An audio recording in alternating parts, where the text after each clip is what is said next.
Hi friends, it's Andrea over at Sewspire.com. I want to continue working with the contents of my solo craft box. I'm actually getting kind of short on time to use that all up. I'm pretty shocked how long it is taking me to actually get through that whole box. So today we're going to make this darling little zipper pouch using some of the faux leather remnants that I have included in my solo craft box.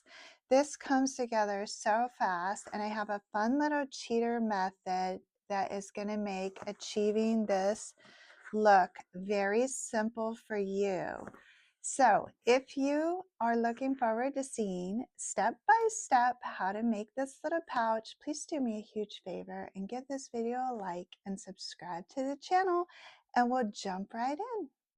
Okay, so I have 4 pieces of the faux vinyl, which measure 5 inches by 5 inches.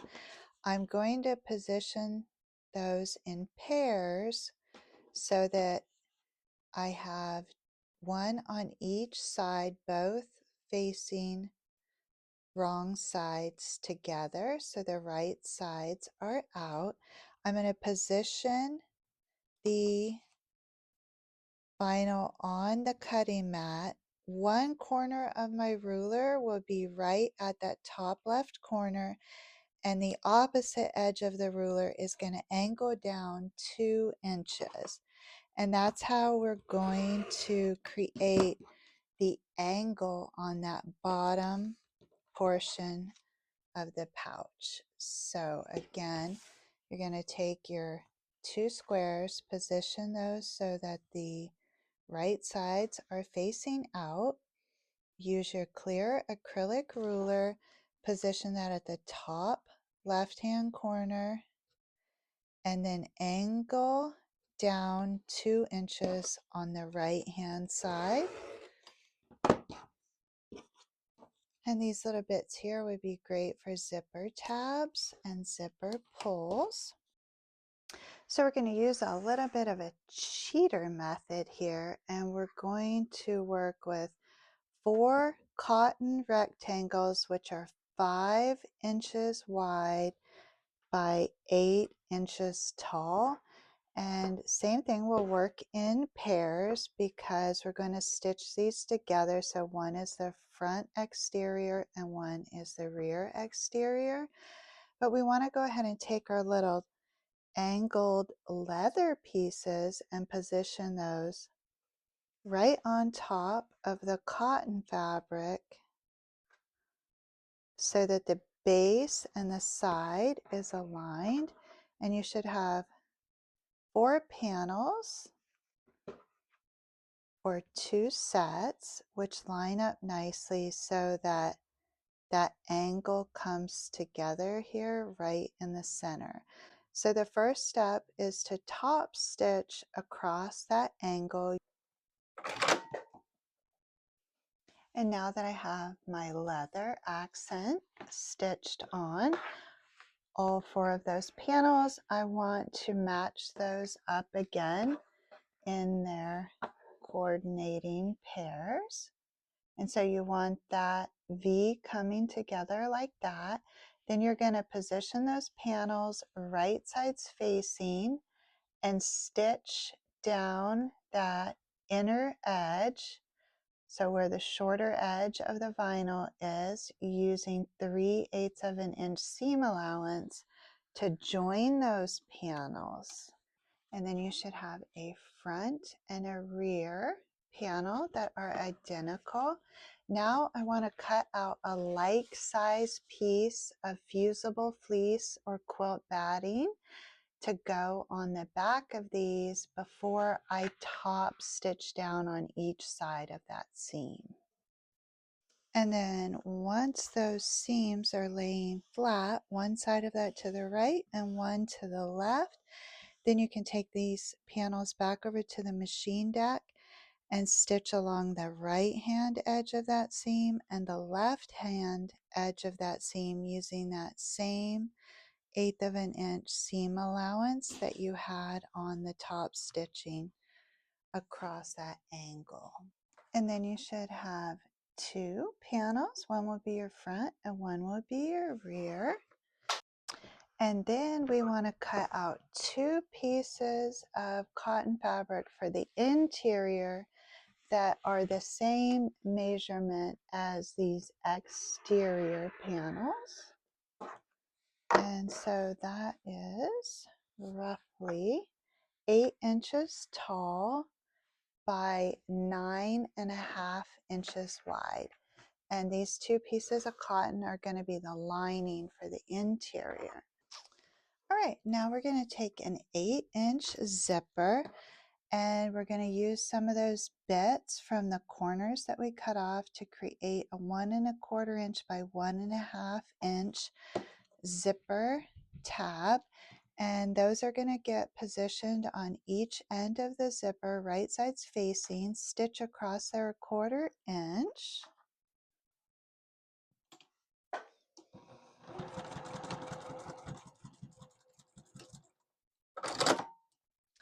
And then you can open that up and stitch that down.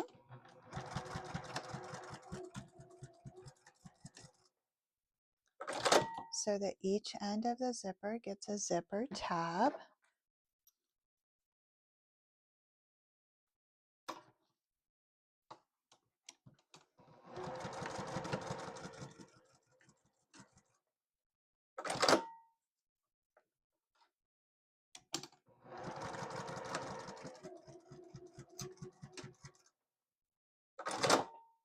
And your zipper should look like this.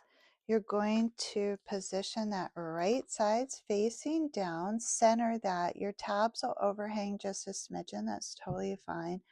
But center that on one of your exterior panels, right side facing down along that top cotton edge. Go ahead and stitch that zipper in place, attaching it to the top edge of one of the exterior panels. You may have to sink your needle, lift up that presser foot, and move that zipper pull beyond the needle.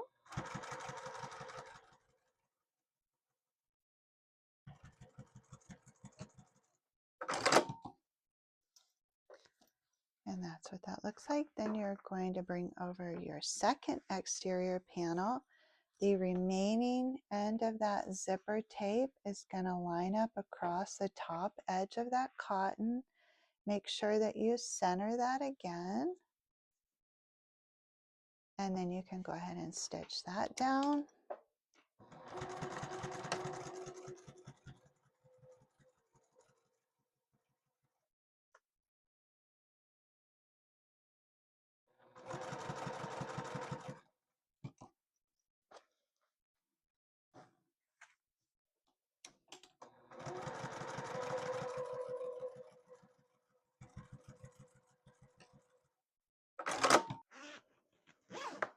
And now your exterior panel should be attached to the zipper. We're going to work along the back side with the remaining two cotton panels, which are your lining panels. And you're going to take one of those right side facing down and overlap that zipper. And then you can pick up that fabric by that zipper edge there and stitch right across the top of that zipper to attach that lining.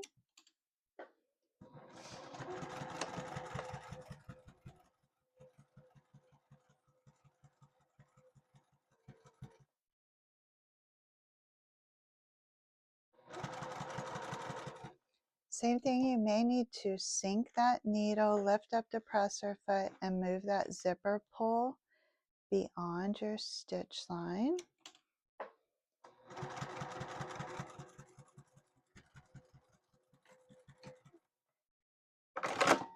And now if I open up those panels and position my project back right side facing down, I can flip over that lining panel that I just attached and then pull this project up by that zipper tape. So on one side I have batting, on one side I have the right side of my lining, And I'm going to take my remaining lining panel and position that right side's facing down so it lines up with that zipper tape. And I'm going to stitch right across the top.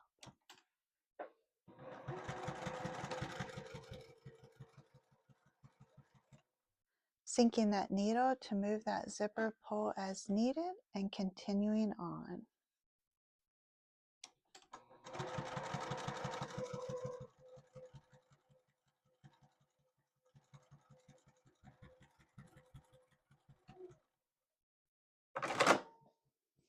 And now when you open this up, you should have 2 lining panels and 2 exterior panels. Okay, now you want to pair up your exterior panels and your interior panels so they are each right sides facing. You want to prioritize those faux vinyl accent panels on the side of the exterior. Make sure those are aligned nice. I like to line them up and then just put a clip right there on the side so it doesn't shift. You're going to need to unzip your zipper to the halfway point, and then you're going to leave an opening in the lining here about 4 inches wide across the center, and you're going to stitch all the way around this project. Okay, so I made it all the way around. I left a little opening in the interior to turn this right side out.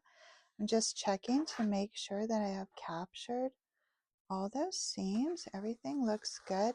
I can reach in there and unzip the zipper all the way to make that job just a little bit easier. Okay, so the next thing I want to do is box these corners along the bottom. So I'm going to go ahead and trim up that seam allowance to 1/4 inch around the exterior.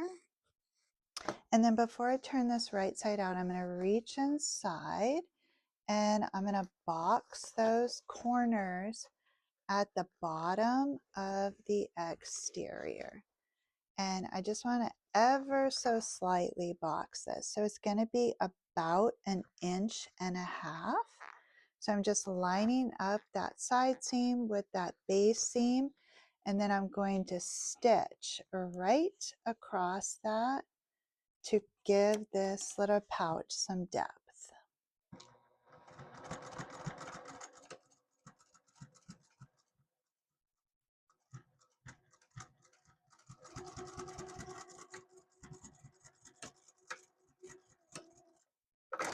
And I use the 1 inch seam allowance marker on my machine deck, which results in a 2 inch box corner.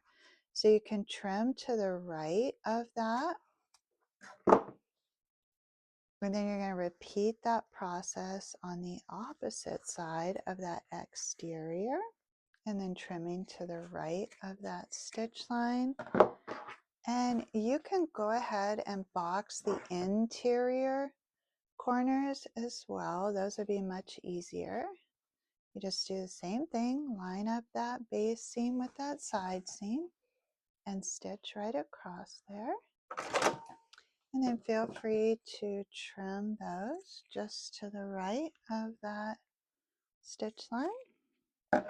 And now all 4 of your corners should be boxed, and you can go ahead and gently unzip and turn this pouch around. Super cute.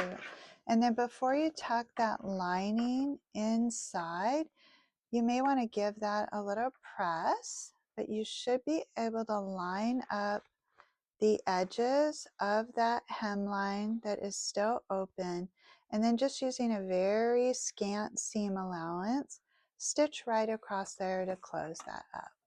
Oh my gosh, this turned out adorable. I hope you like it too. I just want to give you some finished measurements. Across the base, this Little fellow measures approximately 6 3/4 inches. We're coming in 2 inches deep, and it is 6 inches tall across the top, which is tapered. It measures 8 3/4 inches. It's so cute and just perfect for the essentials. I could see how you could even fold this over like this and carry it in hand. I just think it's so adorable. So if you enjoyed this video, again, please give the video a thumbs up and leave me a comment. Your feedback is so helpful and it keeps me inspired and creating content for you. I so appreciate you spending this time with me today. I hope you enjoyed the project and I look forward to seeing you in another video soon. Have a beautiful day.